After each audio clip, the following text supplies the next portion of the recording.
ভাইরা আলোচিত বিষয়।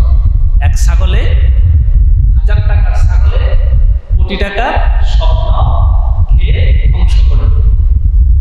এই যে ছাগল কাণ্ড, এই ছাগল কাণ্ডের কারণে যেই মালিক ছাগল বিক্রি করছে সাদেক এগ্রো ফার্ম, আপনারা জানেন না? এই সাদেক এগ্রো ফার্মে কেউ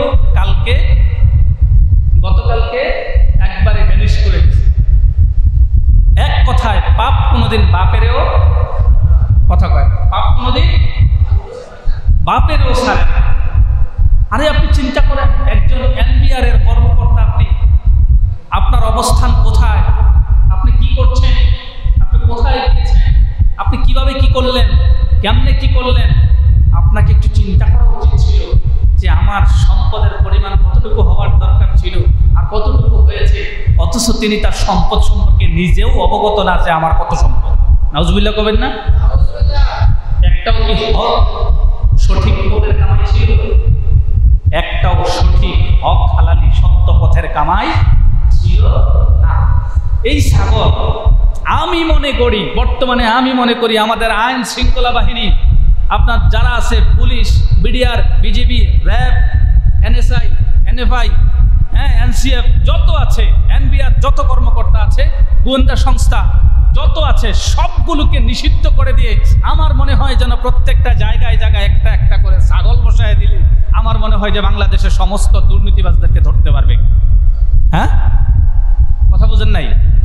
তিনি যে সম্পদের পাহাড় গড়লেন, আমাদের দেশে কি আইন শৃঙ্খলা বাহিনী ছিল না? হ্যাঁ, আমাদের দেশে কি গোয়েন্দা সংস্থা ছিল না? আমাদের দেশে কি বড় বড় এই যে পুলিশ অফিসার, এই সেই আবিজাবি অনেক কিছু ধরে ফেলে তারা, তাকে ধরার মতো কি ব্যক্তি ছিল না? আপনি চিন্তা করেন, পাপ করলে, আমি আপনাদেরকে হাদিসটা বলেছিলাম, যদি কোনো বান্দা একটা পাপ করে, আল্লাহ তাআলা তার পাপের দিকে আরেকটা পাপ করার জন্য সহজ করে দেয়, আরেকটা পাপ করে, এভাবে করে একটা একটা করে পাপ করতে করতে করতে করতে সে জাহান্নাম পর্যন্ত চলে যায়। নাউজুবিল্লাহ কোন না? এই লোকটা পাপ দিয়ে যখন শুরু করছে, পাপ করতে করতে করতে করতে, আপনি চিন্তা করেন, ছেলে ছাগল কিনছে 12 লাখ টাকা দিয়ে, যখন এটা ভাইরাল হইলো, এই এক ছাগলে তার সমস্ত কিছু শেষ করে দিল মালিককে শেষ করে, সাদেক এগ্রো ফার্ম কালকে তো এটা ভ্যানিশ করে দিচ্ছে, এরপরে দিল শেষ করে ছেলেকে, এরপরে দিল বাবাকে, এরপরে দিল মাকে, সব শেষ। তো এক ছাগলে যদি এত কিছু পারে, তাহলে ছাগলে না বসানো দরকার, যাতে করে সব দুর্নীতিবাজদেরকে ধরতে পারে। আমি অবাক হয়ে যাই। আপনি চিন্তা করেন, এদের অবস্থাটা যখন ধরে ফেললো, আইনশৃঙ্খলা বাহিনী যখন তাকে ভালো করে ধরলো, দেশে যখন ভাইরাল হলো, তিনি তখন কি করলেন? তিনি তার সন্তানকে অস্বীকার করলেন যে এটা আমার সন্তান না। আপনারা দেখেন নাই? বাবা সন্তানকে অস্বীকার করছে, বাবা সন্তানকে অস্বীকার করছে, অর্থাৎ মতিউর রহমান, এটা আমার ছেলে না। ছেলের নাম হচ্ছে ইফা। তিনি দিলেন গাড়াগা, দেশ ছেড়েছেন, পালিয়েছেন দেশ থেকে। এবার তাকে যখন জিজ্ঞেস করা হলো, তিনি সংসার 2টা, তিনি একটা সংসার এবং এক সংসারের সন্তান 3 জন, সবাইকে অস্বীকার করছেন। এই মতিউর রহমান সন্তানকে অস্বীকার করলেন, বিবিকে অস্বীকার করলেন। আপনি কতটুকু স্বার্থপর, কতটুকু বাজে হলে, কতটুকু পাপ করলে পড়ে আপনি আপনার পরিবারকে পর্যন্ত অস্বীকার করেন, রক্তকে অস্বীকার করেন। আবার তারই রক্ত কানাডার প্রবাসী যে মেয়েটা ইস্পিয়া কিতা নাম, এই ইস্পিয়া মাইয়ার এজন জিজ্ঞেস করছে, যা জানাজানি করছে, ভাইয়ের সাথে কথা বলতেছে ফোনে, কথা বলতে গিয়ে সে আবার বাবাকে অস্বীকার করছে। সে আবার কই, এই বাপ, কেউ যদি সত্যি সত্যি পাপ করে থাকে তার বিচার আমি চাই। কি কইছে মেয়ে? আপনি চিন্তা করতে পারেন যে আমারে ভোগাইছে, আমার মারে ভোগাইছে, আমাদেরকে খুব যন্ত্রণা দিছে, এই বাপের এই পাপের এই বাপের এই পাপের শাস্তি আমরা চাই। মেয়ে বলতেছে বাবার শাস্তি চায়, ছেলে অস্বীকার করে, বাবা অস্বীকার করে। আপনি চিন্তা করেন, এটা কি পরিবার? কথা কয় না? এটা তালে গোলে কি হয়েছে? সবই জাল, তালে গোলে সবই জাল, কিচ্ছু না এটার ভিতরে। এখন মনে করেন যে বাবাও শেষ, ছেলেও শেষ, মাও শেষ, এবং তার সমস্ত সম্পদগুলো প্রয়োগ করা হচ্ছে, রাষ্ট্র মালিক হবে। পাশাপাশি সাদেক এগ্রোর যে মালিক ইমরান, তিনিও আরেক বাটপার। ছাগল কিনছে 1 লাখ টাকা দিয়ে, পাবনা উত্তরবঙ্গের থেকে কিনাই না করতেছে, আমেরিকাতে আনছে, দাম বলে 15 লাখ। আবার কি কয়, উচ্চ বংশীয় জাতের, তার বাপ উচ্চ বংশের, গরুর বাপ বলে উচ্চ বংশের, তো গরুর দাদা উচ্চ বংশের, গরুর পরদাদা উচ্চ বংশের, ছাগলের বাপ বলে উচ্চ বংশের, ছাগলের বাপের বাপ উচ্চ বংশের। এই বংশীয় মর্যাদার কারণে বলে দাম। যে গরুটা সাদেক একটু বিক্রি করছে 1 কোটি টাকায়, কোটি টাকার গরু যেটা, এটার গোশতের দাম 1 কেজির দাম পড়েছে প্রায় 7,000 টাকা। কত কত 1 কেজি গোশতের দাম কত? প্রায় 7,500 টাকা। 1 কেজি গোশতের, ছাগলের গোশতের দাম পড়েছে প্রায় 12,000 না 14,000 টাকা।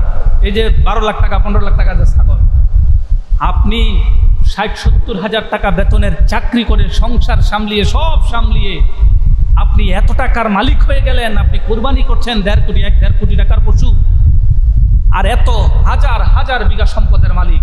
প্রিয় হাজিরিন, আমি এটা দিয়ে বুঝাতে চাচ্ছি, হারামে কোনোদিন আরাম, কথা কন না, হারামে কোনোদিন আরাম নাই। যারাই হারাম করে, দুনিয়াও শেষ আখেরাতও শেষ, দুনিয়াও শেষ আখেরাতও শেষ। এই লোকটার আর বেঁচে থাকার কোনো মানি আছে? কথা বলেন, মানি আছে?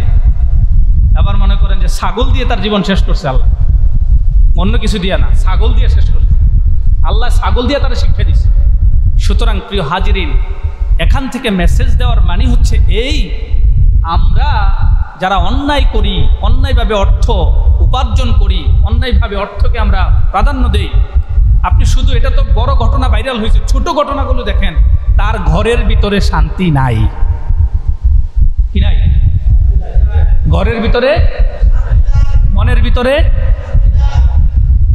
আপনি খোঁজলে দেখেন, আপনার এখানে দেখেন, আপনার মহল্লায়, পাশের মহল্লায়, আপনার জানাশোনা যারা হারাম টাকার পাহাড় বানিয়েছে, তার ঘরের ভিতরে, তার মনের ভিতরে শান্তি নেই, রাইতে এসে ঘুমাইতে পারেন। আপনি খবর নিয়ে দেখেন, আমার কথা যদি মিথ্যা হয় আপনারা খবর নিয়ে দেখেন, এটা রসুলের কথা। তার ঘরে শান্তি থাকবে না, মনে শান্তি থাকবে না, দুনিয়ায় শান্তি থাকবে না, আখেরাতে তো নাই। কথা কি বুঝে আসছে? আপনি চিন্তা করে দেখেন না, এই একটা ছাগল, একটা ছবি, আর তার হাজার হাজার লক্ষ কোটি টাকা দেশের কাছে প্রকাশ করে দিয়েছে। এবং এই যে বাটপার, যে বাটপার সাদেকে, তারেও সর্বনাশ করছে। গতকালকে তার এটা শেষ করে একবারে, সরকার এটাকে ভ্যানিশ করে দিচ্ছে একবারে, যে বাটপারি করছে। তাইলে আপনি চিন্তা করেন, এই বিষয়গুলোকে, অন্যায়কে কোনোদিন প্রশ্রয় দেওয়া যাবে না। একটা পাপ আর একটা পাপকে টেনে আনে। আল্লাহ আমাদেরকে এখান থেকে হেফাজত করে, বলেন আমিন। আরো জোরে করেন না আমিন, আরো জোরে বলেন আল্লাহুম্মা আমিন। আমাদেরকে যেন আল্লাহ তাআলা হারামের সাথে সাক্ষাৎ না করায়, কোন আমিন। দরকার লাগলে মাছ গুস্ত দিয়ে না খায়া, দরকার লাগলে মরিচ আর পান্তাবাদ দিয়ে খাবো, তারপরেও আল্লাহ তাআলা যেন আমাদেরকে হালাল রোজগার, রক্তের পয়সা দিয়ে আমাদেরকে আল্লাহ তাআলা যেন দুনিয়াতে থাকার, চলার তৌফিক দেয়, বলেন আমিন।